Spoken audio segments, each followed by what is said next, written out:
มีหลายคนคนไทยนะมาเว้าให้เนาะพอเห็นคลิปเป็นอย่างคนลาวจึงไปรักษาฮอดโรงพยาบาลขอนแก่นมีหลายคนคนไทยนะมาเว้าให้เนาะพอเห็นคลิปที่เฮาไปพาแม่ไปรักษาอยู่โรงหมออยู่ขอนแก่นบ่แล้วเฮาขี่รถไฟมาเนาะแล้วคลิปนั้นเป็นไวรัลเนาะทุกคนแต่มีบางคนซื่อๆเนาะบ่ได้เว้าทั้งหมดเนาะคนไทยหลายคนน่ะฮักเว้าดีๆแต่ว่าบางคนนี่มาเว้าประมาณว่ามันอยู่เมืองลาวบ่มีห้องหมอบ่แล้วเป็นหยังจึงมาป่วยอยู่ไทยแล้วให้เป็นภาระของรัฐบาลไทยหรือว่าประเทศไทยช่วยรักษาเองนะตัวนี้เฮาจึงขอมาขอเว้าด้วยทุกคนว่าพวกเขาไปรักษาแท้อยู่ห้องหมอรัฐแต่ว่าบ่ได้ย่านแยงเอาการช่วยเหลือฟรีอย่างทางนั้นเลยทุกคนเพราะพวกเขาไปในฐานะผู้ป่วยที่จ่ายเงินเต็มคือคนไทยจะจ่าย30 บาทรักษาทุกโรคกันบ่แต่ว่าพวกเขาบ่แม่นเด้อพวกเขาบ่ได้มีประกันบ่ได้มีอย่างทั้งนั้นพวกเขาไปทุกครั้งนี่มันพวกเขาจ่ายเงินเป็นเงินสดเลยนะทุกคนก่อนที่เขาจะไปรักษาอยู่ห้องหมอรัฐเนาะเขาไปรักษาห้องหมอเอกชนก่อนแต่ว่าห้องหมอเอกชนเป็นคนแนะนำส่งเขาไปห้องหมอรัฐพวกเขาจึงค่อยได้รักษาอยู่หั่นแล้วก็ยาวมาเลยถ้าว่าแม่กับพ่อไปตรวจเทื่อนึงที่ไปพบหมอนัดไปพบที่ไปตรวจเลือดไปตรวจเอ็กซเรย์ธรรมดาค่าตรวจค่ายากะประมาณบ่ฮอดหมื่นทุกคนแต่ว่าหลายพันอยู่เนาะคนหลายมันต้องได้เอาคิวด่วนถ้าว่าต้องตรวจ CT สแกนเทื่อนึงก็ประมาณ10,000 ปลายได้จ่ายอยู่ห้องหมอสูตรขอนแก่นนั่นแหละเนาะคือราคามันก็ค่อนข้างสูงเฮาจ่ายเองหมดสิทธิ์จ่ายเองหมอถ่ายเคสที่ผ่าตัดและได้นอนห้องหมอก็ได้เสียเงินค่า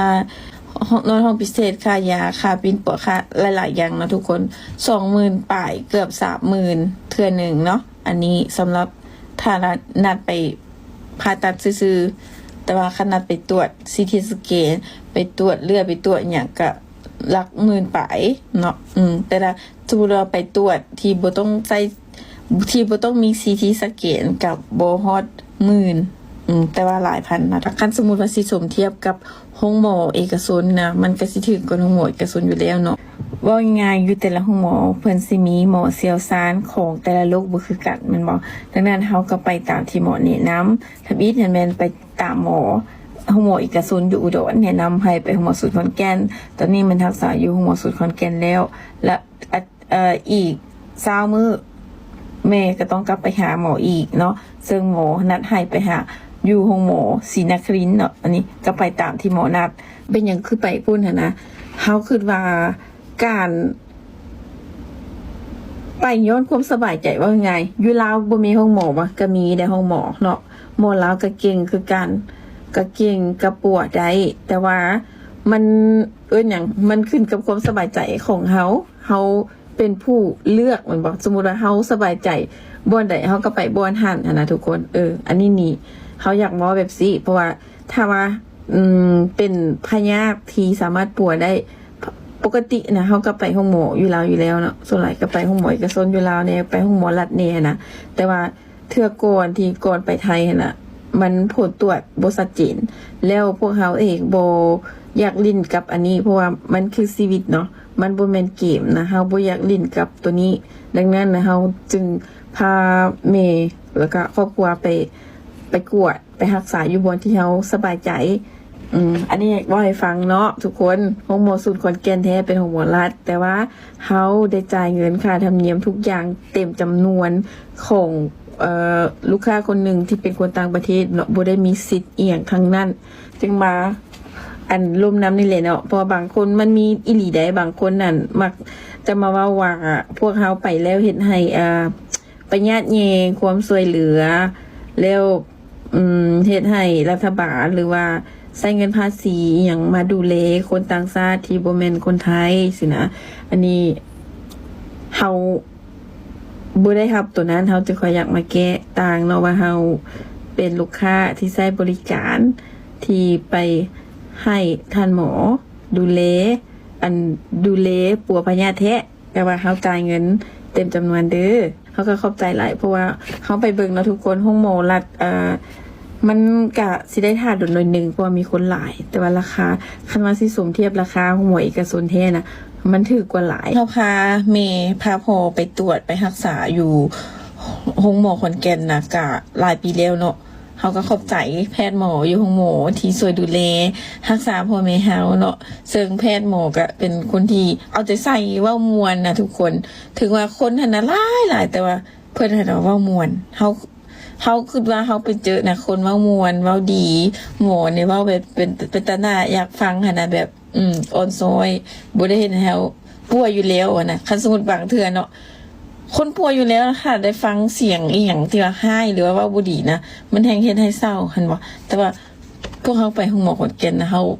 เจอแต่คนเว้าดีๆเว้ามวนๆโดยเฉพาะท่านหมอนะหมอนี่เว้าดีแบบให้คนเจ็บกะให้แบบน่ารักค่ะนะแบบเพราะว่าบางคนเจ็บที่เป็นผู้เฒ่านะบ่ค่อยฟังเนาะบ่ให้กินเหล้าบ่ให้กินอาหารพิษสินะก็กินมาแล้วไปหาหมอสิหมอก็ต้องให้แม่นบ่ว่า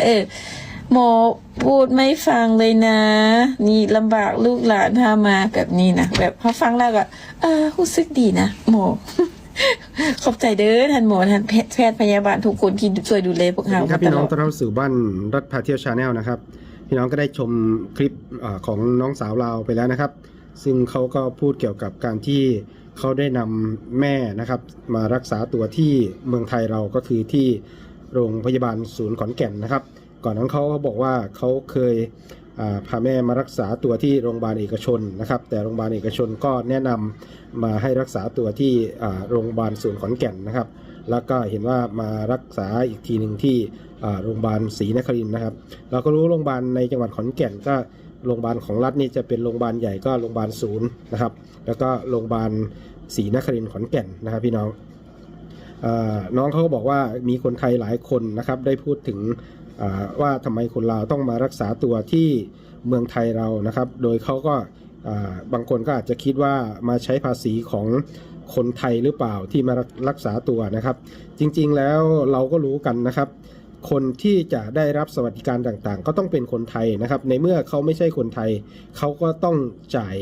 ค่ารักษาเต็มนะครับเขาบอกว่าโรงพยาบาลที่สป.ลาวก็มีนะครับหมอก็มีดีเหมือนกันนะครับแต่เขาเพื่อความสบายใจนะครับเขาก็ได้มารักษาตัวที่เขาก็เลยมารักษาตัวที่ประเทศไทยเรานะครับซึ่งก็ยินดีต้อนรับนะครับคนไทยไม่เคยที่จะว่านะครับสำหรับคนสป.ลาวหรือประเทศไหนก็แล้วแต่ที่มีความพร้อมในเรื่องการเงินในเรื่องการเดินทางนะครับทุกคนมีสิทธิ์นะครับถ้าคุณมีความสะดวกสบายในเรื่องของเงินทองแล้วก็เรื่องของความสบายใจในเรื่องของการเดินทางด้วยนะครับเราไม่ว่ากันนะครับเพราะว่าไหนๆแล้วเราก็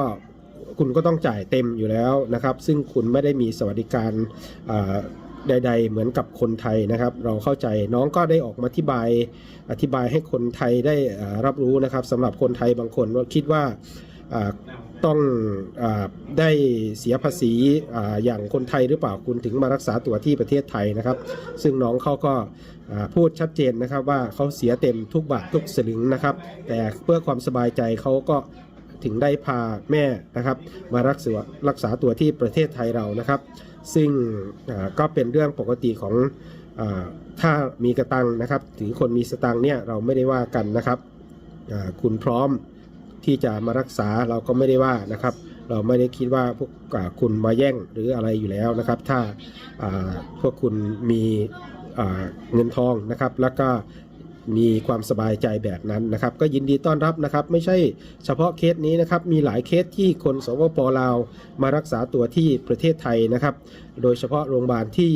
อย่างอยู่ใกล้ๆริมแม่น้ำโขงนะครับก็ข้ามกันมารักษาตัวอยู่ประจำอย่างโรงพยาบาลหนองคายอะไรประมาณนี้นะครับพี่น้องก็รู้กันนะครับถ้ามีเงินหน่อยนะครับก็อาจจะเข้าถึงส่วนในของประเทศไทยก็คือกรุงเทพมหานครนะครับซึ่งมีโรงพยาบาลเยอะแยะแล้วก็หมอ